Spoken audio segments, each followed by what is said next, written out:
Salam dan selamat pagi Bapak Ibu Saudara-saudara yang dikasihi oleh Tuhan.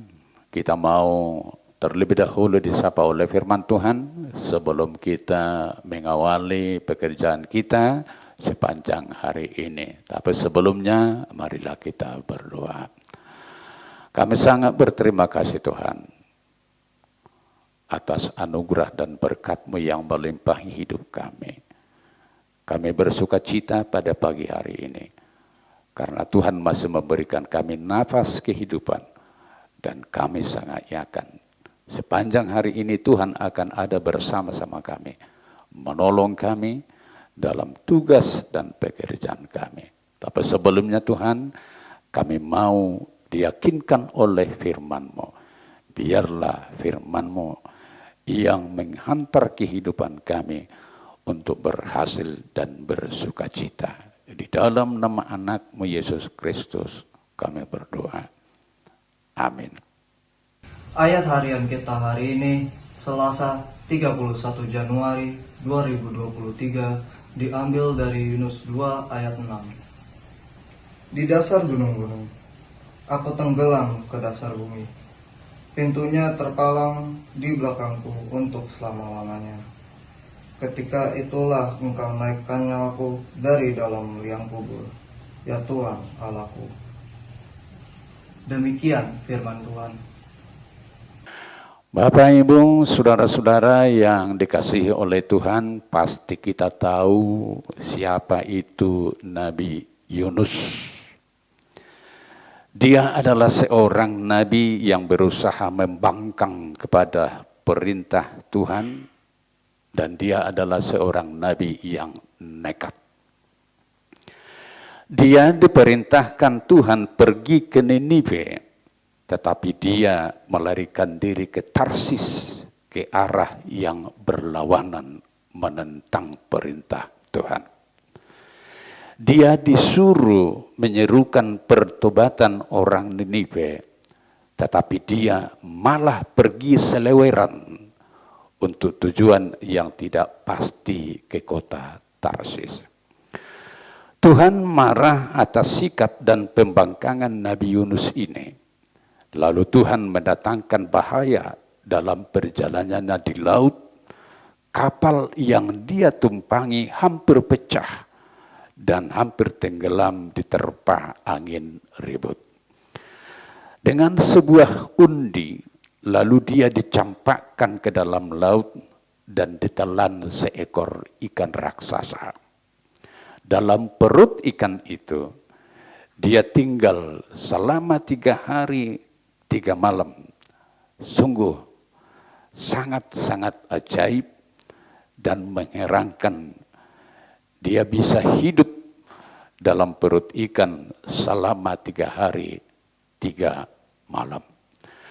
Tentu itu bukan karena Nabi Yunus hebat, tetapi karena Tuhan menjagainya. Tuhan mau mewujudkan rencana besarnya menyelamatkan Ninive dengan memakai Nabi Yunus. Di dalam perut ikan itu, dia merasa sudah ibarat seperti orang yang terkubur selama-lamanya. Tidak ada lagi keselamatan dan hidup. Lalu Yunus berdoa kepada Tuhan. Dia menyesali perbuatannya yang telah melarikan diri dari hadapan Tuhan. Dia mengaku dosanya dan bernazar akan mau dipakai oleh Tuhan sesuai dengan kehendak Tuhan sendiri. Doa Nabi Yunus ini juga sekaligus merupakan ucapan syukurnya kepada Tuhan. Karena dia merasakan pertolongan Tuhan yang luar biasa yang telah menyelamatkan dia dari perut ikan raksasa. Bapak, Ibu, saudara-saudara, ada 3 pelajaran penting yang sangat berharga yang perlu kita ingat dari pengalaman dan doa Nabi Yunus ini. Pertama, tidak seorang pun bisa lari dari apa yang telah direncanakan oleh Tuhan atau dari rancangan Tuhan. Sebesar apapun usaha kita untuk menghindar atau lari dari rancangan dan rencana Tuhan, akhirnya rencana Tuhan yang harus terjadi. Bukankah Yunus berusaha melarikan diri ke kota Tarsis untuk menghindar perintah Tuhan? Tapi akhirnya Yunus harus taat dan tunduk kepada apa yang diperintahkan dan dirancang oleh Tuhan. Yang kedua, apa yang telah diperintahkan oleh Tuhan untuk kita, lakukanlah dengan suatu ketaatan dan dengan suatu sukacita.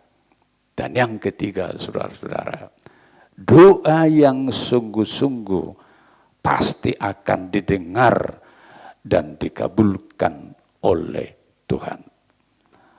Amin. Kita berdoa.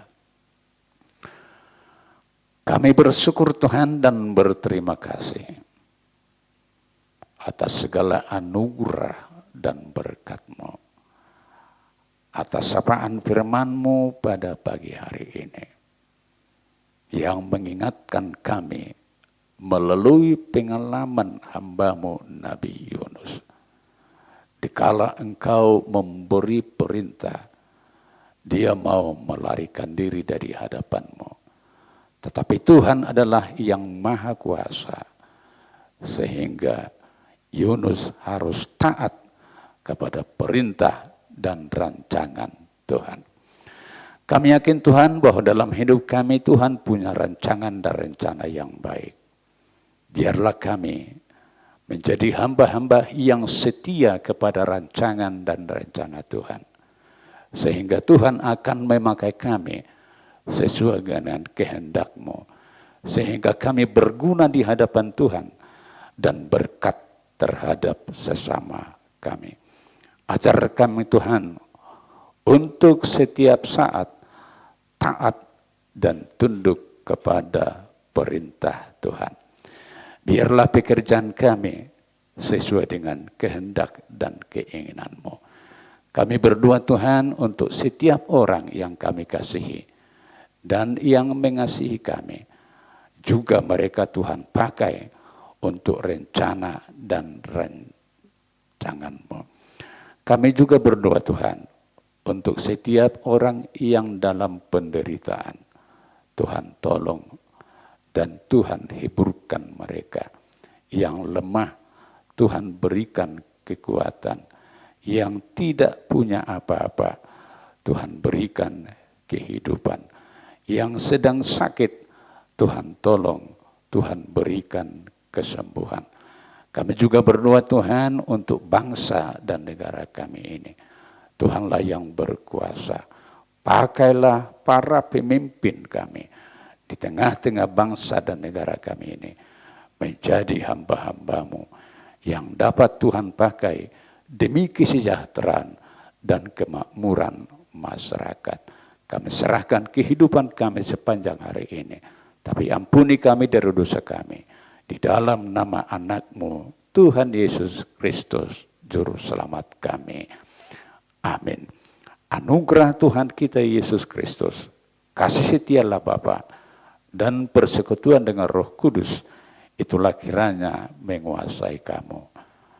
Amin.